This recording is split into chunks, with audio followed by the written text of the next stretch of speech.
आज हम बात करने वाले हैं एक मोबाइल की पीसीबी में यूज़ होने वाला एक सर्किट के बारे में। R1 में सप्लाई आती थी वोल्टेज इन, जिसे बोलते थे V बस। फ़ोन में अगर वैल्यू घट गई तो टेम्परेचर टू हाई, वैल्यू बढ़ गई तो टेम्परेचर टू लो जैसी प्रॉब्लम्स आती हैं। वोल्टेज डिवाइडर सर्किट समझ में आया होगा कि उसमें दो रजिस्टर, नॉर्मल रजिस्टर नहीं, एक थर्मल रजिस्टर भी होता है।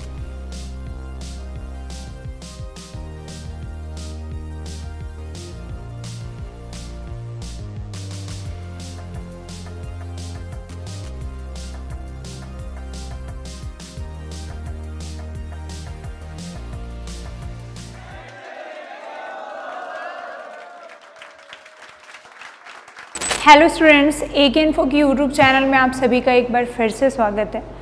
आज हम बात करने वाले हैं एक मोबाइल की पीसीबी में यूज़ होने वाला एक सर्किट के बारे में, जिसका यूज़ पीसीबी में जगह जगह पर हो रहा है, लेकिन टेक्नीशियन उससे अनजान है। रीज़न क्या है कि वो कंपोनेंट से मिलकर वो सर्किट बना है, जिससे कि उतना ज़्यादा हम समझ नहीं पाते हैं कि बोर्ड में ऐसा कुछ सर्किट होता भी है। तो उसका नाम है वोल्टेज डिवाइडर सर्किट। अब ये सर्किट क्यों फ़ोन में यूज़ होता है और किससे मिलकर बना होता है, तो देखिए, ये फ़ोन में वोल्टेज को कम करने के लिए यूज़ होता है कि एक ही जगह पर डबल वोल्टेज चाहिए, एक तो ज़्यादा और एक उससे हाफ से भी कम या हाफ या उससे भी कम वोल्टेज चाहिए। तो कंपनी वालों ने वहाँ पे वोल्टेज डिवाइडर सर्किट का यूज़ किया है। तो वोल्टेज डिवाइडर सर्किट बनता कैसे और कहाँ पे पाया जाता है, तो ये बहुत सारी जगह पाया जाता है। Charging section, CPU section, MMC section, wifi section, बहुत जगह। और ज़्यादातर इस वोल्टेज डिवाइडर सर्किट में थर्मल रजिस्टर का भी यूज़ होता है। वोल्टेज डिवाइडर सर्किट बनाने के लिए दो रजिस्टर चाहिए। अब इन दो रजिस्टर में ये नॉर्मल फिक्स रजिस्टर भी हो सकते हैं, या जो सेकंड वाला R2 वाला रजिस्टर होता है वो आपका थर्मल रजिस्टर भी यूज़ कर सकती है कंपनी। ज़्यादातर तो थर्मल का ही यूज़ होता है। और चार्जिंग सेक्शन में नॉर्मल रजिस्टर का भी यूज़ होता था 2G 3G फ़ोनों में। तो देखिए, इसको बनाने के लिए क्या होता है कि एक R1 चाहिए, एक R2 चाहिए। दो नॉर्मल रजिस्टर है, फिक्स रजिस्टर है, एक R1 है, एक R2 है। R1 की वैल्यू मान लीजिए 330 किलो ओम है और R2 की वैल्यू है 39 किलो ओम। ऐसा 2G 3G 4G के सभी फ़ोनों में सेम वैल्यू के रजिस्टर को मिलाकर वोल्टेज डिवाइडर सर्किट बनता था। R1 में सप्लाई आती थी वोल्टेज इन, जिसे बोलते थे V बस। इसका वोल्टेज था 5 से 6 वोल्ट, जो भी चार्जर का वोल्टेज आता है। R1 330 किलो ओम का, उसके जस्ट नीचे दूसरा एक रजिस्टर लगा होता था जिसकी 39 किलो ओम, यानी दोनों रजिस्टर का एक एक सिरा आपस में कनेक्ट है। और रजिस्टर का दूसरा सिरा क्या है? ग्राउंड है, GND है। तो इनपुट पहले रजिस्टर के वन साइड आई, दो रजिस्टर के सिरे आपस में कनेक्ट हैं जहां पे आपको आउटपुट मिलेगी, और एक सिरा ग्राउंड है। तो इससे क्या होता है कि जो भी इनपुट वोल्टेज आ रहा है उससे आउटपुट वोल्टेज कम होगी। तो इसका आउटपुट वोल्टेज निकालने का एक फॉर्मूला होता है कि वोल्टेज आउटपुट बराबर input voltage multiply R2 upon R1 plus R2, ये फॉर्मूला है। तो अगर 5 वोल्ट इनपुट है तो आउटपुट में 0.5 वोल्ट मिलेगा, यानी 0.5 से अगर 1.1 वोल्ट तक आ जाता है वोल्टेज, तो इसका मतलब है कि वोल्टेज डिवाइडर सर्किट सही काम कर रही है। तो देखिए, इनपुट में 5 वोल्ट, आउटपुट में 0.5, इनपुट में 6 तो आउटपुट में 0.6। तो ये जो वोल्टेज डिवाइडर का आउटपुट है वो इनपुट से बहुत कम हो जाता है, 0.5 से लगभग 1 वोल्ट। लेकिन इससे कम या इससे ज़्यादा होने पर प्रॉब्लम आती है। और अगर इस जगह पर R2 की जगह थर्मल रजिस्टर यूज़ होता है तो आपका फ़ोन में अगर वैल्यू घट गई तो टेम्परेचर टू हाई, वैल्यू बढ़ गई तो टेम्परेचर टू लो जैसी प्रॉब्लम्स आती हैं। तो ये आपका voltage divider circuit input voltage से आउटपुट वोल्टेज कम मिलता है। तो इनपुट वोल्टेज को बोलते हैं V बस और आउटपुट का नाम था VCDT, ये सप्लाई का नाम था। और ये किस लिए थी सप्लाई? जैसे ही आपने चार्जर लगाया फोन में, तुरंत CPU को पता चल जाए कि चार्जर लग चुका है, तो इसलिए ये वोल्टेज बनता है। और ये जरा सा मिस होता है तो चार्जर लगाने पर चार्जिंग बार शो नहीं होंगे। आजकल के फ़ोनों में क्या है कि इसकी जगह थर्मल रजिस्टर यूज़ होता है और दोनों रजिस्टर की वैल्यू 100 किलो ओम की होगी। एक थर्मल है आपका, एक नॉर्मल है। इनपुट आपका आ रहा है 1.8 वोल्ट, R1 मान लीजिए 100 का, R2 भी 100 का, और आउटपुट कितनी मिल रही है? 0.5 वोल्ट से ऊपर,